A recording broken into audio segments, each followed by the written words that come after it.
नमस्कार, आप देख रहे हैं सी न्यूज़ भारत और मैं हूं आपके साथ आकांक्षा यादव। वक्त हो चुका है न्यूज़ बुलेटिन का और आज इस न्यूज़ बुलेटिन में हम जानेंगे कि कहां कोविड-19 के नियमों की उड़ाई जा रही है धज्जियां और क्यों कोरोना संक्रमित शव को सड़क पर रखकर कर रहे हैं हंगामा।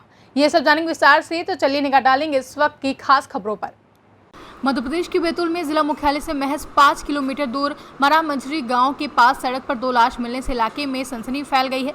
जहां पाडर चौकी पुलिस को सूचना मिलने पर पुलिस फोर्स के साथ सभी मौके पर पहुंचे। वहीं कोतवाली थाना प्रभारी संध्या सक्सेना ने बताया कि मारामंजरी गांव के पास सड़क पर मां बेटे के शव मिले पड़े हैं, जहां शव पर घाव के निशान हैं, जिन्हें देखकर लगता है कि दोनों की हत्या की गई है। क्या नाम है आपका? रमेश वर्का। रमेश, बताओ क्या हुआ था, कैसे बॉडी देखी आपने, कैसे पता लगा? वो हमने भी नहीं देखा ना सर। तो क्या पता लगा आपको?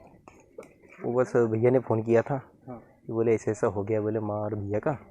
तो हम चले आए फिर देखने के लिए। अच्छा, यहाँ आए तो क्या देखे आपने? वो मोटरसाइकिल उनके ऊपर पड़ी थी। हाँ। और मातराम साइड में गई थी। अच्छा, क्या लग रहा है आपको देख के, क्या लगा? सर ऐसा लग रहा है कि किसी ने उसको मारा है, क्योंकि एक्सीडेंट अगर होता ना सर तो उतना लगता नहीं है ना। तो किसी के साथ था, किसी से कोई विवाद था गाँव में? सर उतना जानकारी है नहीं सर। कहाँ कहाँ चोट आई थी उनको? सर इधर सर पे आया था सर। बोलू तो बोल बताओ क्या हुआ था, कहाँ से आ रहे थे आपके भाई और मम्मी? कड़ाई गए थे, कड़ाई से वापस आ रहे थे। तो क्या हुआ फिर? वहाँ कार्यक्रम था, वहाँ से वापस से आ रहे थे। फिर क्या हुआ? पता नहीं सर, मैं भी मोबाइल देखते देखते वैसे नींद आ गई थी। तुमको सुबह पता चला क्या पता चला? कि नीलेश का एक्सीडेंट हुआ करके गेट के पास। फिर आप यहाँ आए तो क्या देखे आपने? मम्मी और पेट्रोल में पड़ा था मम्मी। और क्या लगता है आपको, क्या हुआ? है तो यहीं के गांव के है सर। कौन गाँव का है? यहीं गांव के, और कोई नहीं। तो क्या लगता है आपको, एक्सीडेंट हुआ है कि किसी ने? एक्सीडेंट नहीं हुआ। हाँ, उसको और कहीं मार के यहाँ पे पिला के फेंका है। तो किसी से कोई विवाद था गांव में आपका? हाँ, हुआ था पहले किटन से, वो भी निपट गया। उसका परिवार है, वो ज़बरदस्ती मेरे जगह में दुकान बनाया, रोड गेट निकाला। मैम, मरामंजरी में अभी 2 बॉडी मिली है रोड पे, क्या पूरा मामला भी सामने आया?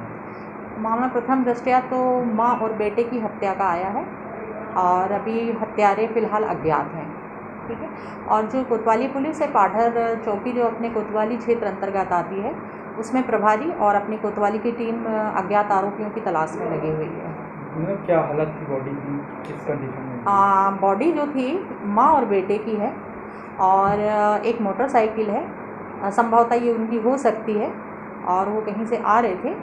तो बॉडी जो मोटरसाइकिल है आड़ी पड़ी हुई है और उसके पास ही दोनों माँ की डेड बॉडी एक तरफ मिली और उसी के साइड से बेटे की भी डेड बॉडी मिली है। सर, और कोई घाव भी है? हाँ, सिर पे चोट के निशान मिले हैं और वहाँ काफ़ी खून भी पड़ा हुआ है। बेटे के भी सिर में चोट के निशान है, माँ को भी काफ़ी सिर में चोट के निशान है। तो जो माँ और बेटे की हत्या, जो अज्ञात हत्यारे हैं, उन्होंने सिर में चोट पहुंचा के हत्या की है और उनका उद्देश्य ही शायद जान से मारने का रहा है, जिसकी वजह से उन्होंने ये वाइटल पार्ट है सिर का चोट पहुंचा के हत्या की है। इसमें कोई मामला भी बनाया गया? हाँ, 302 का इसमें मर्ग जांच करके इसमें 302 हत्या का मुकदमा दर्ज होगा। अभी जांच विवेचना, मतलब अभी अपनी सौ पंचायतनामा कार्रवाई, मौके की जो कार्रवाई होती है, क्योंकि 2 डबल मर्डर हैं, और जो प्रारंभिक कार्रवाई है मर्ग जांच की और अपराध की, वो अपनी हो गई है और शव भी बैतूल से सी न्यूज़ संवाददाता संदीप वाइकर की रिपोर्ट। दुमका जिले के रानेश्वर प्रखंड के सुखजोर में बहुत बड़ा हादसा हुआ, जहां ड्राइवर के आंख लगने से उषा बस बिजली के खंभे में जा टकराया और बस का चक्का खुल गया और बस तिरछी तरह से लग गई। उषा बस, जिसका नंबर बता दें, उषा बस यात्रियों से भरी हुई थी। उषा बस सैथिया से दुमका की ओर जा रही थी और उसी बीच सुखजोरा बस स्टैंड के समीप बिजली के खंभे को तोड़ते हुए नीचे की ओर जा गिरा। हालांकि सूत्रों के अनुसार जाना जाता है कि बस में 3 यात्री गंभीर रूप से घायल हैं, जिन्हें सामुदायिक स्वास्थ्य केंद्र रानेश्वर में लाया गया है। हाँ सर, क्या परिस्थिति, कैसा हुआ यह हादसा? उधर सिवड़ी तरफ से आ रहा है, सैथिया से आ रही है बस। ज़्यादा पैसेंजर नहीं था, बोला तो सुना ला बताओ एक आदमी हल्का पैर में चोट लगा और हॉस्पिटल ले गए। कहाँ रघुनाथपुर? ठीक है, क्या नाम है सर? दुमका से सी न्यूज संवाददाता शुभांकर नंदन की रिपोर्ट। त्रिस्तरीय पंचायत चुनाव के तीसरे चरण के बुधवार को वोटिंग हुई है, जिसमें बाबूगढ़ थाना क्षेत्र के सभी ग्रामों में पंचायत चुनाव छिटपुट घटनाओं के बीच निष्पक्ष और शांतिपूर्ण तरीके से संपन्न हो गया। कई गांव में फर्जी तरीके से वोट डालने को लेकर मतदाताओं के बीच कहासुनी और झड़प हुई, लेकिन बाबूगढ़ थाना प्रभारी सोमवीर सिंह व मुदाफरा चौकी इंचार्ज राकेश कुमार ने सक्रियता दिखाते हुए स्थिति को संभाल लिया। थाना क्षेत्र में कहीं से भी अप्रिय घटना की सूचना नहीं है। हालांकि ग्राम मुदाफरा, सरावनी, आरिफपुर, गोहरा, बागड़पुर, अट्टा आदि में मतदाता सूची से लोगों के नाम गायब मिले हैं। हापुड़ से कैमरा पर्सन सैफ अली खान के साथ जाकिर हुसैन की रिपोर्ट। प्रतापगढ़ में मतगणना के दिन उम्मीदवार तथा उनके एजेंट के लिए कोविड-19 की नेगेटिव रिपोर्ट अनिवार्य होने के कारण सीएससी तथा पीएचसी पर भीड़ का रेला उमड़ पड़ा है, जिससे स्वास्थ्य सेवाएं प्रभावित हो रही थी तथा चिकित्सकों एवं स्वास्थ्य कर्मियों पर दबाव बढ़ रहा था। भीड़ का दबाव बढ़ता देख जिला प्रशासन ने अब मतगणना उम्मीदवारों के लिए कोविड-19 रिपोर्ट की बंदिश खत्म कर दी है। ऐसे में 2 दिन से लगातार आने वाली भीड़ नदारद हो गई है। प्रतापगढ़ से सी न्यूज संवाददाता बिंदु वर्मा की। प्रतापगढ़ के आसपुर देवसरा के पूरे बंशीधर गांव के जंगल में भीषण आग लग गई, जहां आग लगने से सैकड़ों हरे पेड़ जलकर राख हो गए हैं। वहीं जंगल की आग फैलती देखकर भारी तादाद में ग्रामीण मौके पर पहुंचे और हरी टहनियों तथा ट्यूबवेल के पानी से आग पर काबू पा लिया, नहीं तो आग तेज हवा से बस्ती की तरफ बढ़ रही थी। प्रतापगढ़ से सी न्यूज संवाददाता रोहित जायसवाल की रिपोर्ट। जनपद फतेहपुर की ग्राम पंचायत एराया मशायक ऐसी ग्राम पंचायत है जहां कब्रिस्तान भी सुरक्षित नहीं है। जहां मुर्दों को रहना चाहिए वहां जानवर बांधे जाते हैं। पूरे कब्रिस्तान पर खाद के ढेर लगे हैं और गोबर के कंडे कब्रिस्तान से सटे हुए रखे हुए हैं। यह नज़ारा उस समय देखने को मिला जब पत्रकार शहंशाह आब्दी शफीक अहमद ने जनाजे में शामिल होने गए पत्रकार का कैमरा चलते देखकर ग्रामीणों ने बताया कि इसकी शिकायत कई बार अधिकारियों से की जा चुकी है, फिर भी प्रशासन मौन है और जिम्मेदार कोई भी कदम उठाने से कतरा रहे हैं।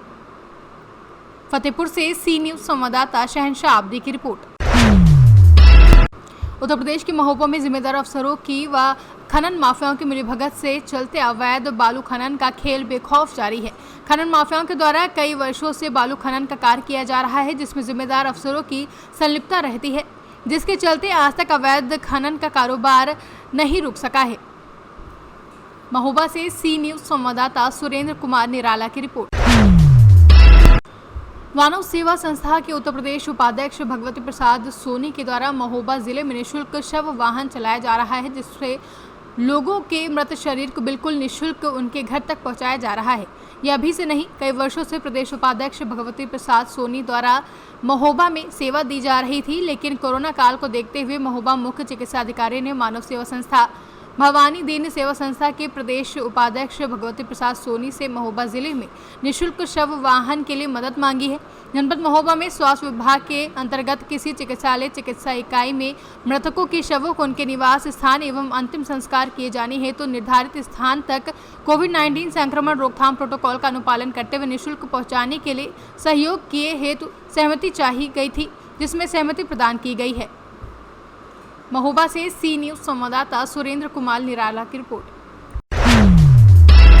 पानी के बिना हम सबका जीवन संभव नहीं है, इसके बावजूद भी लापरवाह अधिकारी इस दिशा में जरा भी गंभीरता नहीं दिखाते हैं और न ही मामले को संज्ञान में लेते हैं, जिसका खामियाजा आज भोले भाले लोग भुगत रहे हैं। लेकिन महोबा जनपद के कुलपहाड़ के वार्ड नंबर 1 में लोगों का बुरा हाल है, जहां लंबे समय से पीने के पानी के लिए ये सभी मोहताज हैं, लेकिन जिम्मेदार अधिकारी अपनी गहरी नींद से जागने का काम नहीं कर रहे हैं। पटवारपुर निवासियों ने बताया कि हमारे यहाँ लगभग 2 वर्षों से बराबर पानी की समस्या है, लेकिन आज तक समस्या का समाधान नहीं हुआ है। क्या नाम है भाई आपका? देशरानी। कहाँ से ला रही हैं पानी? शंकर जी के नल से। पुलिस वाले आ जाए तो डांटा थे, क्यों बुढ़िया क्यों आती है, चल घर। डांटा तो भग के एक बार गिर पे पड़ी थी मैं। सप्लाई का पानी नहीं आता? नहीं आओ उतना टोटी को आओ। कब से नहीं आया सप्लाई का पानी? 1 महीना हो गया। हाँ 1 महीना से परेशान है। अच्छा। पैसा लगाए सब बातें और परेशानी है हमें बहुत। क्या आपका? मेरा नाम मैयदीन। कहाँ से ला रहे हो पानी? भैया 1 किलोमीटर है, 1 किलोमीटर अच्छा, उतनी दूर से पानी लेके आ रहे हैं। आप ही आ रही यार, आई जा रही। सप्लाई वाला नहीं आता यहाँ? सप्लाई 1 महीना से 1.5 महीना से बंद है। अच्छा, न रात में न दिन में कभी नहीं होता है। तो पानी आई तो टॉन एरिया वाली में वो भी उन्होंने बंद कर दो। अब वो भी उधर से बंद है 2 महीना से। अभी एक माता जी ने बताया कि कोरोना चल रहा है तो पुलिस खदेड़ती भी है। हाँ, में पुलिस कैसा? भगाती। महोबा से सी न्यूज संवाददाता सुरेंद्र कुमार निराला की रिपोर्ट। अकलेरा क्षेत्र के ग्राम घटौली में राजीव गांधी सेवा केंद्र पर कोविड-19 को देखते हुए कोर कमेटी की मीटिंग रखी गई।